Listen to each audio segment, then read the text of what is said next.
Hello dear student, কেমন আছো? I hope প্রত্যেকে শুধু ভালো নয়, ভীষণ ভালো আছো। স্ক্রিনের ওপর একটা কোশ্চেন দেখা যাচ্ছে ত্রিকোণমিতিক অনুপাত ও ত্রিকোণমিতিক অভেদাবলী চ্যাপ্টারের।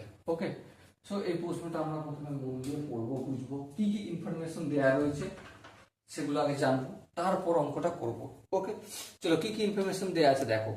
দেওয়া রয়েছে যে sec theta plus tan theta into 1 - sine theta এর সরলরূপ লেখো। মানে sec theta plus tan theta, okay, into 1 - sine theta এর সরল রূপ। চলো সরল রূপ বের করছি আমি। সেক থিটা মানে কি? সেক কার অনন্য? অবভিয়াসলি কসের। তাহলে সেক থিটার জায়গায় আমি 1/cos লিখতে পারি, হ্যাঁ লিখতে পারি। প্লাস ট্যান থিটা মানে কি? ট্যান থিটা মানে sine theta by cos theta. বেশ, কোনো অসুবিধা নেই। আর এদিকটা যেমন আছে তেমন থাক না, অসুবিধা কিছু নেই আমার। ওকে, সো এবারে দেখো, এবারে কি দেখবে? এবারে এই কস্ট, এখানে দেখো 1/cos থিটা, এটা sine theta by cos theta, লসাগু করলে কি হয়? অবভিয়াসলি কস থিটাই হবে। এবারে কস থিটাকে এই কস থিটা দিয়ে ভাগ করলে কি হবে? 1কে এই 1 দিয়ে গুণ করলে 1 হবে। বেশ, প্লাস চিহ্ন আছে। কস থিটাকে এই কস থিটা দিয়ে ভাগ করলে কি হয়? 1 হয়। 1কে সাইন থিটা দিয়ে গুণ করলে অবভিয়াসলি সাইন থিটাই হবে। ইনটু কি আছে? 1 - সাইন থিটা, আর নিচে কিছু নেই মানে 1 আছে। এবার দেখো লবের সময় লবের সঙ্গে লবের গুণ, হরের সঙ্গে হরের গুণ, তাহলে কি হবে? কস থিটার সঙ্গে 1 গুণ করলে কি হয়ে যায়? কস থিটা হয়ে যায়, তাই না? আর 1 + sine theta into 1 - sine theta মানে কি? a + b into a - b। তাহলে a স্কোয়ার মানে 1 square minus a square minus b square, b square মানে সাইন স্কোয়ার থিটা। বলো এই জায়গাটা কি আমি বোঝাতে পারলাম?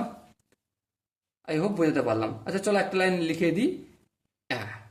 এ স্কোয়ার মাইনাস বি স্কোয়ার, দেখো a + b into a - b মানে a স্কোয়ার মানে b স্কোয়ার লিখে দিলাম। ওকে, চলো আর একটা লাইন এক্সট্রা করে করে দিই। 1 স্কোয়ার মানে 1 minus sine square theta by cos theta. Okay, এবার দেখো 1 - সাইন স্কোয়ার থিটা মানে কি? চলো মানেটা দেখাচ্ছি। আমরা জানি একটা, কি জানি? যে sign square theta plus cos square theta equal to 1। হ্যাঁ, তাহলে যদি তাই হয় তাহলে আমি একটা কাজ করি, এই সাইন স্কোয়ার থিটাটাকে সমানের অপোজিট দিকে নিয়ে যাই। তাহলে বাম দিকে পড়ে থাকবে কস square theta equal to 1 - sign square theta. হ্যাঁ ঠিক আছে, তাহলে 1 - কস স্কোয়ার থিটা এর ভ্যালু কত পেলাম? কস স্কোয়ার থিটা। সো আমি এটা লিখে দিই এখানে। কি লিখবো? Cos square theta by cos theta. Okay, আচ্ছা একটা কথা বলো, কস স্কোয়ার থিটা মানে কি? Cos theta into cos theta, আর নিচে কি আছে? একটা কস থিটা রয়েছে। সো এই কস থিটা, এই কস থিটা কেটে গেল, তাহলে কি পেলাম আমি? কস থিটা সরলতম রূপ পেলাম। ওকে, আই হোপ এই কোশ্চেনের প্রতিটা স্টেপ বোঝাতে পেরেছি।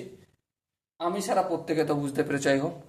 কোনো জায়গায় এরপরে যদি কারো ডাউট মনে হয়, কনফিউশন মনে হয় যে দাদা এই স্টেপটা আর একটু এলাবোরেট করলে, বা এই সূত্রটা তুমি কোথা থেকে নিয়ে চলে আসছো, সেটা বোঝানোর যদি দরকার হয় কমেন্টে সেটা জানাও। ওকে, তো দেখা হচ্ছে পরবর্তী সেশনে। ততক্ষণ পর্যন্ত ভালো থেকো, সুস্থ থেকো এবং জয় হিন্দ।